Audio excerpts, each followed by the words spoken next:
तर राज्यातील साखर कामगारांचा 16 डिसेंबरपासून बेमुदत संप असणार आहे। वेतन करारासाठी साखर कारखान्यांमधील कामगार हे आता आक्रमक झालेले आहेत। वेतन करार पगारवाढीच्या मुद्द्यासह पगार थकल्यानं बेमुदत संप केला जाणार आहे। 31 मार्च 2024 रोजीचं वेतन कराराची मुदत संपल्यानं नवीन करार करण्याची मागणी ही केली जाते। प्रतिनिधी बालाजी पोद्दार आपल्यासोबत फोन लाईनवरून जोडले गेलेले आहेत, त्यांच्याकडून अधिकचा तपशील जाणून घेऊया। बालाजी,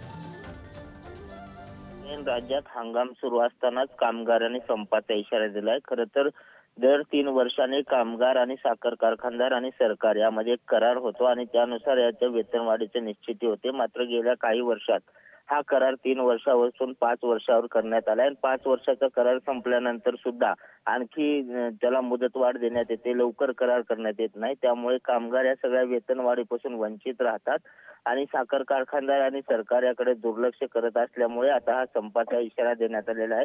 खरं तर काही दिवसापूर्वी साखर आयुक्त कार्यालयावर मोर्चा करण्यात आलेला होता, मात्र साखर आयुक्तांनी याविषयी आम्ही सरकारसोबत बोलू, कारखान्यासोबत बोलू आणि तुमचा मार्ग काढू असं म्हटलं होतं। त्यालाही 4 महिने झालेत, त्यामुळे हा करार झालेला नाही आणि आता हंगाम सुरू असताना जर कामगारांनी संप पुकारला तर याचा परिणाम शेतकऱ्यावर, कारखान्यावर, सर्वच गोष्टीवर होणार आहे। त्यामुळे आता सरकार कशा पद्धतीने हे गांभीर्याने घेतं, या आंदोलनाची कशी दखल घेतं हे पाहणं महत्त्वाचं आहे। विक्रांत, अगदी खरं आहे बालाजी। त्यामुळे सरकार आता कशा प्रकारे या आंदोलनाची दखल घेतं आणि हा संप कशा प्रकारे रोखला जातो हे पाहणं महत्त्वाचं असणार आहे। धन्यवाद तुम्ही दिलेल्या सविस्तर माहितीसाठी।